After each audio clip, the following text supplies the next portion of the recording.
ಬಂದಿರೋದ್ರಲ್ಲಿ ಕಡ್ದ ಗುಡ್ಡೆ ಹಾಕ್ಬಿಡ್ಬೇಕು ಅಂದ್ಕೊಂಡು ಬಂದಿದ್ದೀನಿ. ದೇವ್ರ ಶಕ್ತಿ ಇರ್ಬೋದು, ಅದರಿಂದ ನಾನು ಕಾಡಲ್ಲಿ ಬರ್ತಾಯಿದ್ದೀನಿ ಒಬ್ಬನೇ. ಹಾಯ್ ಗಾಯ್ಸ್, ಇವತ್ತು ನಾನು ಕ್ಯಾತನಮಕ್ಕಿ ಗಾಳಿಗುಡ್ಡ ಅನ್ನೋ ಒಂದು ಪ್ಲೇಸ್ನ ಎಕ್ಸ್ಪ್ಲೋರ್ ಮಾಡ್ತಾಯಿದ್ದೀನಿ.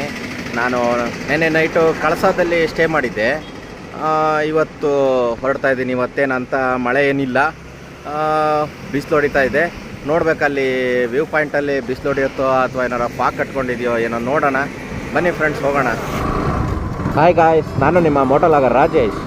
ಇವತ್ತು ನಾನು ಕ್ಯಾತನಮಕ್ಕಿ ಹೋಗ್ತಾ ಇದ್ದೀನಿ ವ್ಲಾಗ್ ಮಾಡೋಣ ಅಂಥೇಳಿ. ಕಳಸದಿಂದ ಹೊರನಾಡು ರೂಟ್ ತೊಗೊಂಡಿದ್ದೀನಿ. ಹೊರನಾಡು ರೂಟಲ್ಲಿ ಹೋಗ್ಬಿಟ್ಟು ಹೊರನಾಡು ದೇವಸ್ಥಾನದ ಹತ್ತತ್ರ ಆದಮೇಲೆ ಅಲ್ಲಿಂದ ನಮಗೆ ಶೃಂಗೇರಿ ರೋಡ್ ತೊಗೊಳ್ಬೇಕಂತೆ, ಡೈವರ್ಷನ್ನು ತೊಗೊಂಡು ಅಲ್ಲಿ ಸ್ವಲ್ಪ ದೂರ ಒಂದು 2 ಕಿಲೋಮೀಟ್ರ್ ಹೋಗ್ತಿದ್ದಂಗೆ ಜೀಪ್ ಹೈರ್ ಮಾಡ್ಕೊಂಡು ಹೋಗ್ಬೋದಂತೆ. ಅದು ಬಿಟ್ಟರೆ ಬೈಕು ಬೇಕಾದ್ರೆ ಅಡ್ವೆಂಚರಸ್ ಮೋಟೋಲಾಗಿಂಗ್ ಮಾಡ್ಬೋದು, ಬಟ್ ತುಂಬ ಆಫ್ ರೋಡಿಂಗ್ ಇದೆ. ಹಾಗಾಗಿ ನಾನು ಕ್ಯಾತನಮಕ್ಕಿ ಇದು ಪಾರ್ಕಿಂಗ್ ಲಾಟಿಂದ ನಾನು ಟ್ರೆಕ್ಕಿಂಗ್ ಮಾಡೋಣ ಅಂತಿದ್ದೀನಿ. ನೋಡಬೇಕು, 3 ಕಿಲೋಮೀಟ್ರ್ ಇದೆ. ಹೋಗ್ತಾ 3 ಕಿಲೋಮೀಟ್ರ್, ಬರ್ತಾ 3 ಕಿಲೋಮೀಟ್ರ್ ಆಗುತ್ತಂತೆ. ಅದು ಬೆಟ್ಟ ಸಮುದ್ರ ಮಟ್ಟದಿಂದ ಸುಮಾರು 5,000 ಮೀಟ್ರು ಎತ್ತರದಲ್ಲಿದೆಯಂತೆ. ನೋಡೋಣ. ಈಗ ಅಲ್ಲಿ ಬಿಸಿಲು ಹೊಡಿತಾ ಇತ್ತು, ಇಲ್ಲಿ ಯಾಕೋ ಸ್ವಲ್ಪ ತಂಪಾಯಿತು. ಹೆಂಗಪ್ಪ ಅಂದರೆ ಮಲೆನಾಡು ವೈಬ್ಸು ಈ ರೀತಿ ಇದೆ.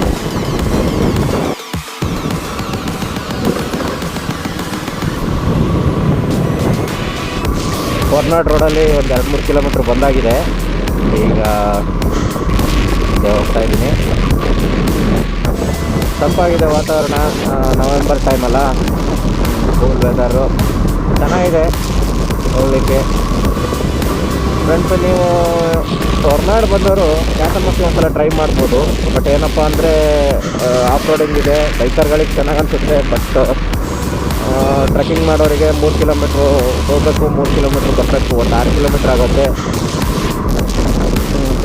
ಅದೇ ಚೆನ್ನಾಗಿರುತ್ತೆ ಟ್ರೆಕ್ಕಿಂಗ್ ಮಾಡೋಕ್ಕೆ ಟೈಮ್ ಇದ್ದರೆ. ಆಮೇಲೆ ಟ್ರೆಕ್ ಮಾಡೋ ಒಂದು ಹವ್ಯಾಸರಿಗೆ ಚೆನ್ನಾಗಿರುತ್ತೆ. ಇಲ್ಲ ಅಂದರೆ ಜೀಪ್ ಹೈರ್ ಮಾಡ್ಕೊಂಡು ಹೋಗ್ಬೋದು. ಹೆಂಗೆ ಅಂದರೆ 20 ನಿಮಿಷ ಹೋಗೋಕ್ಕಂತೆ, 20 ನಿಮಿಷ ಬರೋಕ್ಕಾಗತ್ತಂತೆ. 1 ಅವರಲ್ಲಿ ಬಿಡ್ತಾರಂತೆ. ಕರ್ಕೊಬರೋದಕ್ಕೆ 2,000 ರೂಪಾಯಿ. ಹೊರನಾಡು ಬಸ್ ಸ್ಟ್ಯಾಂಡಿಂದ 2,000 ರೂಪಾಯಿ ಚಾರ್ಜ್ ಮಾಡ್ತಾರಂತೆ. ನಾನು ಬೈಕಲ್ಲಿ ಹೋಗ್ತಾ ಇರೋದ್ರಿಂದ, ಇಲ್ಲ ಅಲ್ಲಿ ಏನಾರ ಜೀಪು ಸಿಕ್ಬಿಟ್ರೆ ನಾನು ಹೈರ್ ಮಾಡ್ಕೊಂಡು ಹೋಗ್ತೀನಿ. ಇಲ್ಲ ಅಂದರೆ ಟ್ರೆಕ್ಕಿಂಗ್ ಮಾಡ್ಕೊಂಡೇ ಹೋಗೋಣ ಅಂತ. ಅದು ತುಂಬ ಸ್ಟೀಪ್ ಇದೆಯಂತೆ, ಹತ್ತಬೇಕು ಬೆಟ್ಟ. ಟ್ರೈ ಮಾಡೋದು, ನಮಗೆ ಟ್ರೆಕ್ಕಿಂಗೇ ಇಷ್ಟ. ಹಾಗಾಗಿ ಕೆಳಗಡೆ ಅಲ್ಲೊಂದು 2 ಕಡೆ ಫ್ರೆಂಡ್ಸ್ ದಾರಿಲಿ ಫುಲ್ಲು ಸ್ಟೀಫ್ ಇತ್ತು. ಏನಂದರೆ ಏನು ಗಾಡಿ ಓಡಿಸೋದು ಕಷ್ಟನೇನೋ ಅನ್ನೋ ಒಂದು ಪರಿಸ್ಥಿತಿ ಏರ್ಪಟ್ಟಾಗಿತ್ತು. ಆದರೂ ತೊಗೊಂಡು ಬಂದೆ. ಅಲ್ಲಿ ಸ್ವಲ್ಪ ರೋಡ್ ಬೇರೆ ಹಾಳಾಗಿತ್ತು, ಆದರೂ ಬಂದಿದ್ದೀನಿ. ವಾಪಸ್ ಹೋಗ್ತಾ ಭಾರಿ ಹುಷಾರಾಗಿ ಹೋಗ್ಬೇಕು.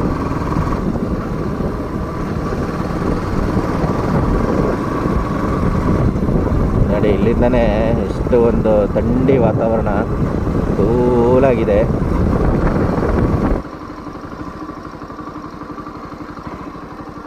ಸರ್, ಇಲ್ಲಿಂದನೇ ಹೋಗ್ಬೇಕಾ ಪಾರ್ಕ್ ಮಾಡಿ?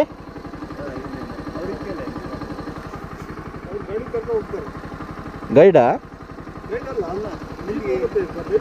ಇಲ್ಲ, ನಾನು ಟ್ರೆಕ್ಕಿಂಗ್ ಮಾಡ್ತೀನಿ. ಹಾಂ, ಅಲ್ಲಿ ಹೋಗ್ಬೋದಾ?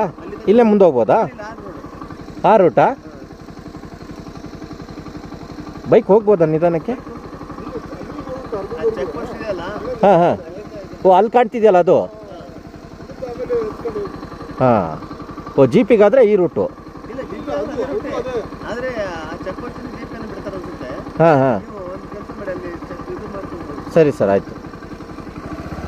ಫುಲ್ ಆಫ್ ರೋಡ್ ಇದ್ದಂಗಿದೆ, ಅದಕ್ಕೆ ಕೇಳಿದೆ.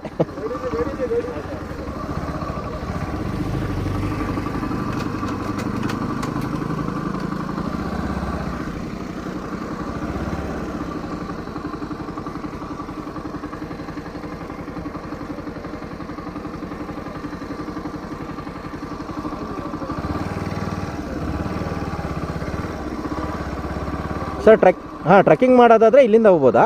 ಟ್ರೆಕ್ಕಿಂಗ್ ಮಾಡಿದರೆ ನಿಮ್ಗೆ ಅಲ್ಲಿ ಒಂದು ಚೆಕ್ ಪೋಸ್ಟ್ ಇದೆ, ಈ ರೋಡೆಲ್ಲ ಹೋಗ್ಬೇಕು. ಆ ರೋಡೆಲ್ಲ ಹೋಗ್ಬೇಕು. ಸರಿ ಸರಿ. ಜೀಪಲ್ಲಿ ಹೋಗೋದಾದ್ರೆ ಇಲ್ಲಿಂದ ಇಲ್ಲ ಟ್ರೆಕ್ಕಿಂಗ್ ಮಾಡಿ ಓಕೆ. ಹೋಗುತ್ತಲ್ಲ ಬೈಕ್ ಅಲ್ಲಿ ತನಕ?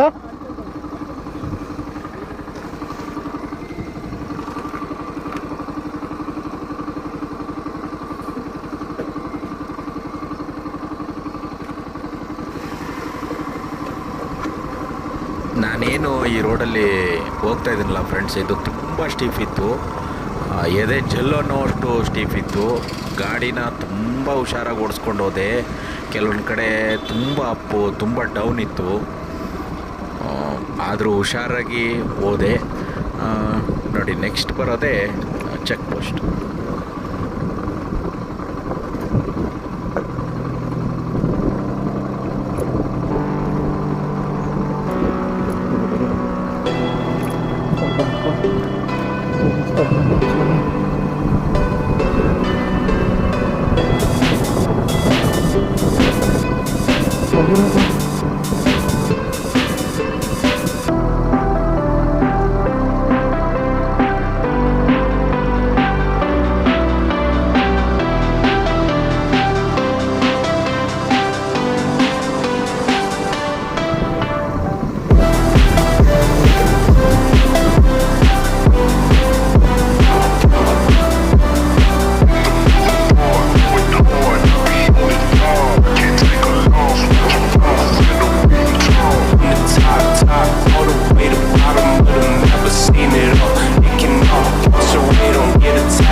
ಹಿಂಗೇನಾ?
ಇದು ಕ್ಯಾತನ್ಮಕ್ಕಿ ಚೆಕ್ ಪೋಸ್ಟು ಫ್ರೆಂಡ್ಸ್. ನೋಡಿ, ಇಲ್ಲಿ ನಿಮಗೆ ಟೀ, ಕಾಫಿ, ಮ್ಯಾಗಿ ಎಲ್ಲ ಸಿಗ್ತದೆ. ಬೈಕ್ ಪಾರ್ಕಿಂಗ್ ಅಲ್ಲಿ ಮಾಡ್ಬೋದು. ಈ ರೋಡಲ್ಲಿ ಫ್ರೆಂಡ್ಸ್ ನಾವು 2 ಕಿಲೋಮೀಟ್ರ್ ಟ್ರೆಕ್ಕಿಂಗ್ ಮಾಡಬೇಕಂತೆ, ಮಾಡ್ಕೊಂಡು ಹೋಗಬೇಕು. ನಾನು ಈ ರೋಡಲ್ಲಿ ಬಂದೆ. ಈ ರೋಡು ಹೇಗಿದೆ ಅಂದರೆ, ಇದು ಸ್ವಲ್ಪ ಎದುರು ಹಂಗೆ ಇದೆ, ಸಖತ್ ಆಫ್ ರೋಡಿಂಗ್ ಇದೆ. ಬಂದಿದ್ದೀನಿ, ವಾಪಸ್ಸು ಹುಷಾರಾಗಿ ಹೋಗಬೇಕು. ಓಕೆ, ಇಲ್ಲಿ ನೋಡಿ, ಇವರು ಒಂದು ಟೀ ಸ್ಟಾಲು, ಜ್ಯೂಸ್ ಎಲ್ಲ ಇಲ್ಲಿ ಸಿಗತ್ತೆ. ನೀವೇನಾರು ತೊಗೊಂಡು ಹೋಗ್ಬೋದು ಬೇಕಾರೆ. ಓಕೆನಾ ಫ್ರೆಂಡ್ಸ್? ನಾನೀಗ ಇಲ್ಲಿಂದ ನೋಡಿ, ಜೀಪ್ ಅಲ್ಲೆಲ್ಲ ಹೋಗುತ್ತೆ, ಜಿಪ್ಸಿ ಎಲ್ಲ ಹೋಗ್ತವೆ ನಾವು ಟ್ರೆಕ್ಕಿಂಗ್ ಮಾಡುವ ಅಂತ. ಹಾಂ, ಈಗ ನೋಡಿ ಫ್ರೆಂಡ್ಸ್, ಎಂಟ್ರೆನ್ಸ್ ಬಂದಿದ್ದೀನಿ. ಇಲ್ಲಿ 50 ರೂಪಾಯಿ ಟಿಕೆಟ್ ಅಂತೆ. ಟಿಕೆಟ್ ತೊಗೊಂಡು ನನ್ನ ಟ್ರೆಕ್ಕಿಂಗ್ನ ಸ್ಟಾರ್ಟ್ ಮಾಡ್ಬೇಕು ನಾನು.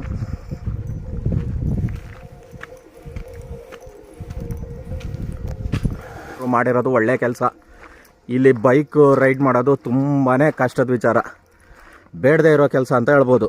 ಬಟ್ ಅಡ್ವೆಂಚರಸ್ ಮೋಟೋಲಾಗರು ಓಕೆ, ಅವರು ಪ್ಯಾಷನೇಟ್ ಇರುತ್ತೆ, ಬಟ್ ಆದರೂ ಸೇಫ್ಟಿನೂ ಮುಖ್ಯ ಅಲ್ವಾ. ಮೊದಲೆಲ್ಲ ಏನೆಲ್ಲ ರೈಡಿಂಗ್ ಗೇರ್ಸ್ ಹಾಕ್ಕೊಂಡು ಹೋಗ್ತಿದ್ರೋ ಏನೋ ಗೊತ್ತಿಲ್ಲ. ಜಸ್ಟ್ 2 ಕಿಲೋಮೀಟರ್ಸ್ ಅಂತೆ. ಅಲ್ಲಿ ಯಾರೋ ಹೇಳಿದರು 3.5 ಆಗುತ್ತೆ ಅಂತ, ಬಟ್ ಇದು 2 ಅಂತ ಹೇಳಿದರು.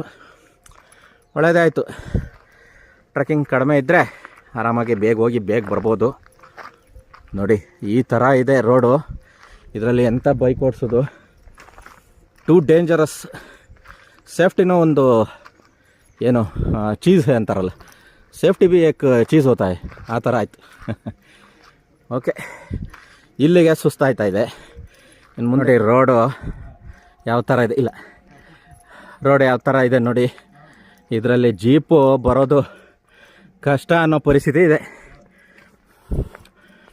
ಅವರು ಮುಂದ್ಗಡೆ ಹೋಗ್ತಿರೋರು ರಾಜಸ್ಥಾನದವ್ರಂತೆ, ಇವರು ಇಲ್ಲೇ ಪ್ರಾಪರ್ ಶೃಂಗೇರಿ ಅಂತೆ.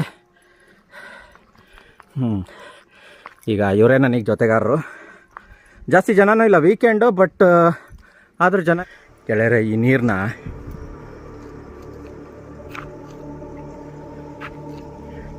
ಕುಡಿತಾರಂತೆ. ಹಾಗಾಗಿ ಸೇಫ್ಟಿಗೆ ಅಂಥೇಳಿ ಏನೋ ಬೀಳದೇ ಇರಲಿ ಅಂಥೇಳಿ ಈ ಥರ ಮುಚ್ಚಿಗೆ ಮಾಡಿದ್ದಾರೆ.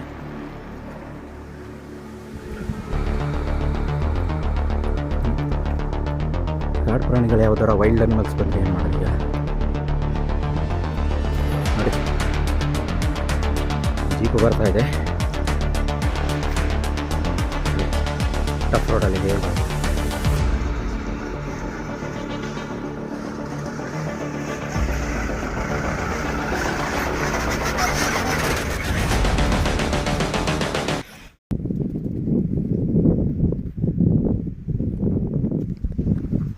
ನೋಡಿ ರೋಡು ಈ ಟೈಪ್ ಇದೆ. ಇಲ್ಲಿ ನೋಡಿ, ಇಲ್ಲೆಲ್ಲ ಉಜ್ಜಿಗೆ ಅವಣುತ್ತೆ. ಈಗ ಪರವಾಗಿಲ್ಲ, ಮಳೆಗಾಲದಲ್ಲಂತೂ ಫುಲ್ಲು ಎಲ್ಲ ಉಜ್ಜಿ ನಡ್ಕೊಂಡು ಹೋಗೋದು ಕಷ್ಟ, ಆ ಟೈಪ್ ಇದೆ ನೋಡಿ. ಎಲ್ಲರೂ ಏನು ಹೇಳ್ತಾರೆ ಅಂದರೆ, ಈಗ ನಾವು ಹಿಂಗೆ ಇಳಿತೀವಲ್ಲ, ಇಳಿಯೋದು ಸುಲಭ, ಆ್ಯಕ್ಚುಲಿ ಹತ್ತೋದು ಕಷ್ಟ. ಈ ಟೈಪ್ ಹತ್ಕೊಂಡು ಹೋಗೋದು ಕಷ್ಟ, ಇಳಿಯೋದು ಸುಲಭ ಅಂತಾರೆ. ಓಕೆ, ಇಳಿಯೋದು ಸುಸ್ತಷ್ಟ ಆಗಲಿಕ್ಕೆ ಇಲ್ಲದೆ ಇರ್ಬೋದು, ಬಟ್ ಏನಪ್ಪ ಅಂದರೆ ಈ ನೀ ಇದೆಯಲ್ಲ, ಎರಡೂ ನೀಗೆ ಬಾಡಿದು ಫುಲ್ಲು ಪ್ರೆಷರು ಅದ್ರ ಮೇಲೆ ಬೀಳುತ್ತೆ ಫ್ರೆಂಡ್ಸ್. ಹಾಗಾಗಿ ಸ್ಟೀಫ್ ಜಾಗದಲ್ಲಿ ಆ್ಯಕ್ಚುಲಿ ಇನ್ನೂ ಕಾಲುಗಳಿಗೆ ಇನ್ನೂ ತೊಂದರೆ ಜಾಸ್ತಿ. ಬಟ್ ಏನಪ್ಪ ಅಂದರೆ ಇಳಿಯುತ್ತಾ ಇರೋದ್ರಿಂದ ಅಷ್ಟು ಸುಸ್ತಾಗೋಲ್ಲ ಅಷ್ಟೇ. ಇದೇ ರೋಡಲ್ಲಿ ನಾನು ಟ್ರೆಕ್ಕಿಂಗ್ ಮಾಡ್ಕೊಂಡು ಬಂದಿದ್ದೀನಿ ನೋಡಿ, ಯಾವ ಟೈಪ್ ಇದೆ ನೋಡಿ. ಇದರಲ್ಲಿ ಹೀಗೆ ಹೋಗ್ಬೇಕು ನೋಡಿ. ಇಲ್ಲೆಲ್ಲಾರ ಜೀಪ್ ಸಿಕ್ಕೊಂಡ್ರೆ ಕತೆ ಅಂತ ಹೇಳಿ, ಕತೆ ಅಲ್ಲ, ಪಿಕ್ಚರ್ ಬಿಟ್ಟೋಯ್ತದೆ ನೋಡಿ. ಸ್ಟೀಫ್ ನೋಡಿ, ಈ ಪಾರ್ಟಿ ಸ್ಟೀಫ್ ಇದೆ, ಕಾಣ್ತುಂಟಾ?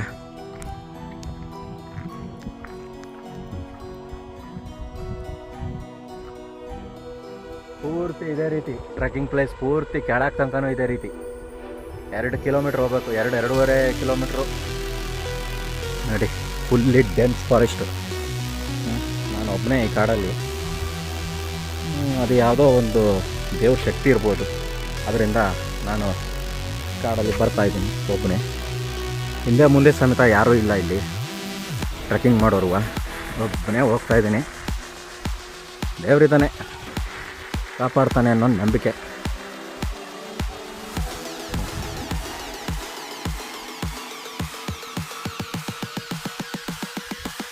ಈಗ ಲೈಟಾಗಿ ಫಾಗ್ ಕಟ್ಕೊಳ್ತಾ ಇದೆ.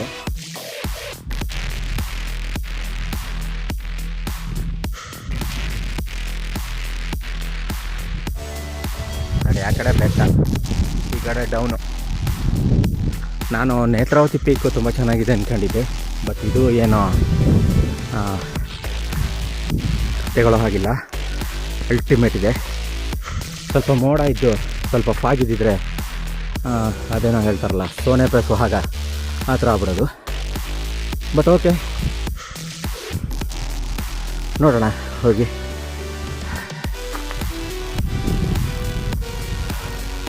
ನೋಡಿ ಜೀಪು ಹೇಗೆ ಬರ್ತಾಯಿದೆ.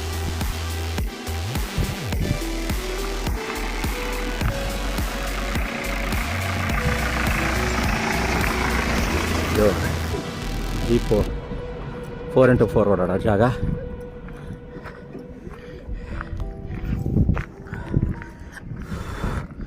ಹಾರಿಬಲ್ ಆಗಿದೆ ನೋಡಿ. ಈ ಟೈಪ್ ರೋಡ್ ಇದೆ. ಯಾವ ಕಾರಣಕ್ಕೂ ಇಲ್ಲಿ ಗೆಳೆಯರೇ ಬೈಕ್ನ ರೈಡ್ ಮಾಡ್ತೀನಿ ಅಂತ ಅನ್ನೋ ಹುಚ್ಚಾಟ ಬೇಡ. ಯಾಕೆಂದರೆ ಅಷ್ಟು ಸ್ಟೀಫ್ ಇದೆ. ನನಗೆ ಕೆಳಗೆ ಪೊಲೀಸವರು ಹೇಳಿದ್ರು, ನಿಮ್ಮ ವಿಡಿಯೋನಲ್ಲಿ ಅದೊಂದು ಆ್ಯಡ್ ಮಾಡಿ, ಬೈಕ್ ಯಾರೂ ರೈಡ್ ಮಾಡಬೇಡಿ ಅಂತೇಳಿ ಒಂದು ಸೆಂಟೆನ್ಸ್ ಹೇಳಿ ಅಂತ ಹೇಳಿದ್ದಾರೆ.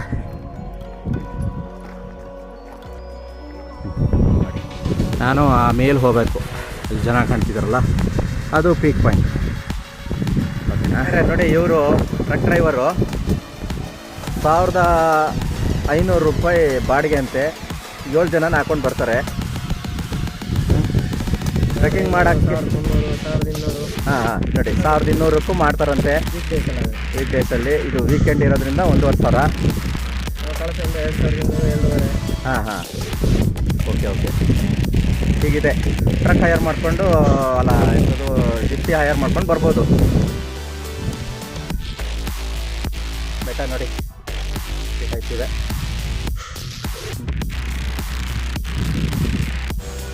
ಸ್ವಲ್ಪ ಮೋಡ ಆಯಿತು.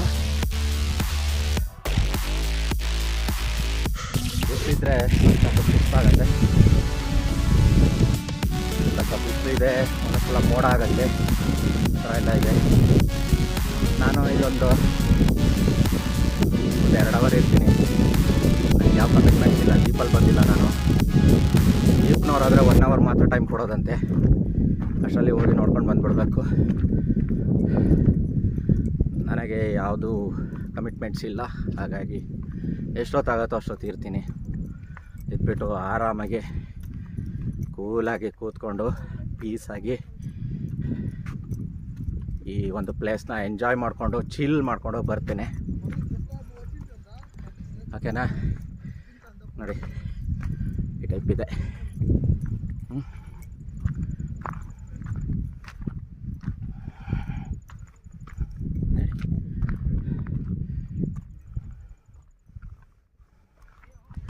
ನೋಡಿ, ದನಗಳೆಲ್ಲ ಅಷ್ಟಷ್ಟು ದೂರದಲ್ಲಿ ಹೋಗಿ ಮೇವನ್ನು ಹುಡ್ಕೊಂಡು ತೊಗೊಂಡು ತಿಂತಾ ಇದ್ದಾವೆ. ಇವತ್ತು ನಾನು ಏನಾರು ಕಡ್ದು ದಬ್ಬಾಕ್ಬಿಡ್ಬೇಕು ಅಂತ ಬಂದಿದ್ದೀನಿ ನೋಡಿ.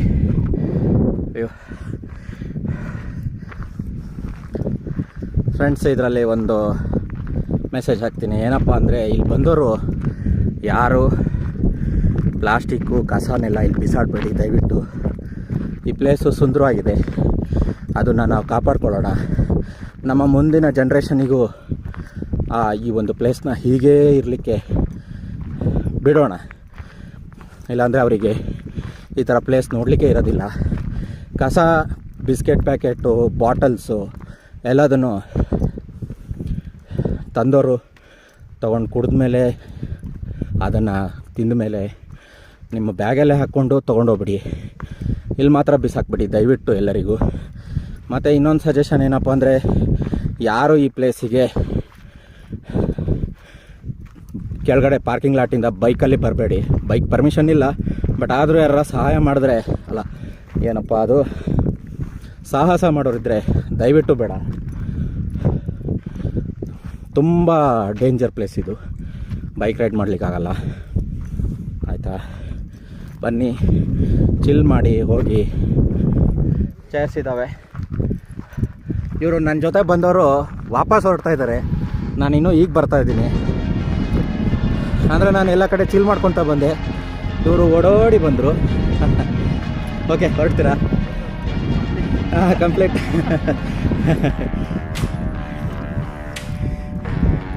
ಓಕೆ ನೋಡಿ, ಇಲ್ಲಿ ಮೇಲೆ ಫೈರ್ ಕ್ಯಾಂಪ್ ಎಲ್ಲ ಹಾಕಿದ್ದಾರೆ. ಸಾಕಾಗಿದೆ ಪ್ಲೇಸು, ಫ್ಯಾಂಟಾಸ್ಟಿಕ್ ಪ್ಲೇಸ್.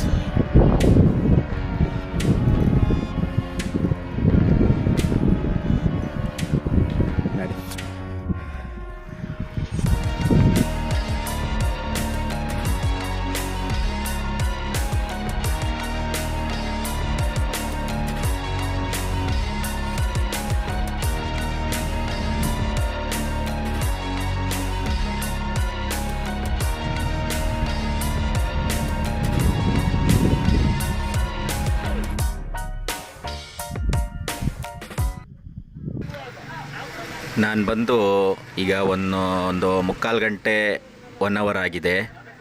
ತುಂಬ ಪೀಸ್ ಆಗಿದೆ ಜಾಗ, ಜನಗಳು ಅಷ್ಟೊಂದು ಜಾಸ್ತಿ ಇಲ್ಲ. ತುಂಬ ಅಂದರೆ ತುಂಬಾ ಎಕ್ಸಲೆಂಟ್ ಪ್ಲೇಸು. ನಮ್ಮ ಏನೇ ಒಂದು ಬೇಜಾರಿದ್ರು ಎಲ್ಲ ಇಲ್ಲಿ ಕಳ್ಕೊಬೋದು, ಅಷ್ಟು ಚೆನ್ನಾಗಿದೆ. ಹೊರನಾಡು ಬಂದವರು ಒಂದು ಪ್ಲ್ಯಾನ್ ಮಾಡಿ ಇಲ್ಲಿಗೆ.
ಗಂಟೆ ಆಯಿತು ಫ್ರೆಂಡ್ಸ್, ಈ ಬಿಟ್ಟು ಹೋಗಲಿಕ್ಕೆ ಮನಸ್ಸಾಗ್ತಾಯಿಲ್ಲ.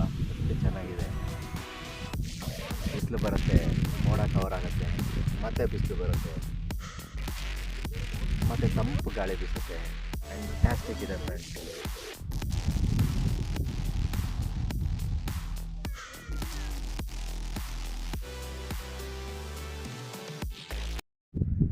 ಬಂದಿರೋದ್ರಲ್ಲಿ ಕಡದ ಗುಡ್ಡೆ ಹಾಕ್ಬಿಡ್ಬೇಕು ಅಂದ್ಕೊಂಡು ಬಂದಿದ್ದೀನಿ.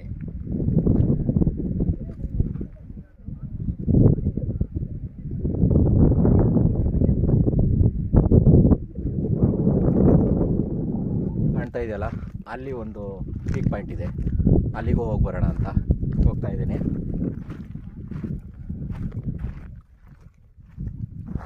ಸರಿ, ಆ ಪಾಯಿಂಟಿಗೆ ಹೋಗ್ಬೇಕು. ಈಗ ಬಂದಿದ್ದೀನಿ. ಇಲ್ಲೊಂದು ವ್ಯೂ ಪಾಯಿಂಟ್ ಇದೆ, ಬಟ್ ಇಲ್ಲಿ ಎತ್ತರದಲ್ಲಿದೆ, ಬಟ್ ಓಕೆ, ನಾಟ್ ಬ್ಯಾಡ್. ನೋಡಿ, ಈ ಟೈಪ್ ಇದೆ. ನಾನು ಬಂದದ್ದು ಈಗ ಅಲ್ಲಿ ಕಾಣ್ತಾ ಇದೆ ನೋಡಿ, ಚೇರೆಲ್ಲ ಕಾಣ್ತಾ ಇದೆ ಅಲ್ಲಿ ಕಾಣ್ತಾ ಇದೆಯಲ್ಲ, ಆ ಪ್ಲೇಸಿಂದ ಇಲ್ಲಿ ತನಕ ನಡ್ಕೊಂಡು ಬಂದಿದ್ದೀನಿ. ಲೈಟ್ ಡ್ರಿಸ್ಲಿಂಗ್ ಶುರುವಾಗಿದೆ. ಅದು ತುದಿಲಿ ಕಾಲ್ದಾರಿಲಿ ನಡ್ಕೊಂಡು ಹೋಗೋ ಒಂದು ವೈಬೇ ಬೇರೆ ಫ್ರೆಂಡ್ಸ್. ಇಲ್ಲಿ ಯಾವ ಥರ ಬರ್ತಾ ಇದೆ ನೋಡಿ, ಪ್ಲೇಸ್ ಮಾತ್ರ ಎಕ್ಸಲೆಂಟ್ ಇದೆ. ಏನಂದರೆ ಜಿಪ್ಸಿಲಿ ಬರೋದು ಅಷ್ಟೇ, ಅದು ಹೇಗಪ್ಪ ಅಂದರೆ ವ್ಯಾಯಾಮದ ಎಲ್ಲ ಭಂಗಿಗಳನ್ನು ಎಕ್ಸ್ಪೀರಿಯೆನ್ಸ್ ಮಾಡ್ದಂಗೆ ಆಗುತ್ತೆ. ಟ್ರೆಕ್ಕಿಂಗು ಅದೊಂಥರ, ಅದು ಚೆನ್ನಾಗಿದೆ, ಯಾವ ಥರ ಬೇಕಾದ್ರೆ ಬರ್ಬೋದು. ಬಟ್ ಇಲ್ಲಿ ಬರಲಿಕ್ಕೆ ಸ್ವಲ್ಪ ಏನೋ ಹೇಳ್ತಾರಲ್ಲ ಹಳ್ಳಿ ಕಡೆ, ನೆಣ ಬೇಕು ಅಂತೇಳಿ, ನೆಣ ಇರಬೇಕು. ಜಿಪ್ಸಿಲ್ ಬಂದರೆ ಓಕೆ, ತೀರಾ ಏನೋ ಕಷ್ಟದ ದಾರಿ ಅಂತ ಹೇಳ್ತಾ ಇಲ್ಲ, ಆದರೂ ಸ್ವಲ್ಪ ಕಷ್ಟನೇ ಟ್ರೆಕ್ಕಿಂಗ್ ಮಾಡೋರಿಗೆ. ಜಿಪ್ಸಿಲ್ ಬರೋರಿಗೆ ಪರವಾಗಿಲ್ಲ. ನೋಡಿ, ಗುಡ್ಡದ ತಪ್ಪಲಿನಲ್ಲಿ ಈ ರೀತಿ ನಡ್ಕೊಂಡು ಹೋಗೋದೇ ಎಷ್ಟು ಒಂದು ಸಂತೋಷದ ವಿಚಾರ. ಜೊತೆಗೆ ಈಗ ಬಿಸಿಲು ಹೊಟ್ಟೋಯ್ತು, ಮಳೆ ಬರೋ ಅಂದಾಜು. ಕೆಳಗೆ ಹೋಗ್ಬಿಟ್ಟು ಒಂದು ಮ್ಯಾಗಿ, ಒಂದು ಟೀ ಹಾಕ್ಕೊಂಡು ಸೀದಾ ಹೊರನಾಡು ಹೋಗ್ತೀನಿ. ಈ ಲಾಗ್ ನಿಮಗೆ ಇಷ್ಟ ಆದರೆ ದಯವಿಟ್ಟು ಸಬ್ಸ್ಕ್ರೈಬ್ ಆಗಿ, ಶೇರ್ ಮಾಡಿ, ಕಮೆಂಟ್ ಮಾಡಿ ವಿಡಿಯೋನ. ಆಮೇಲೆ ಲೈಕ್ ಆದರೆ ಲೈಕ್ ಮಾಡಿ, ಡಿಸ್ಲೈಕ್ ಆದರೆ ಡಿಸ್ಲೈಕ್ ಮಾಡಿ. ಯಾಕೆ ಡಿಸ್ಲೈಕ್ ಆಯಿತು ಅಂತಲೂ ನನಗೆ ಕಮೆಂಟ್ ಬಾಕ್ಸಲ್ಲಿ ಹಾಕಿ, ನಾನು ನೆಕ್ಸ್ಟ್ ವೀಡಿಯೋನಲ್ಲಿ ಕರೆಕ್ಷನ್ ಮಾಡ್ಕೊಳ್ತೀನಿ, ಆಯಿತಾ? ಓಕೆ ಫ್ರೆಂಡ್ಸ್, ಈ ಲಾಗ್ನಲ್ಲಿ ಇಷ್ಟೇ. ನೆಕ್ಸ್ಟ್ ಲಾಗಲ್ಲಿ ಸಿಗೋಣ. Okay, bye friends.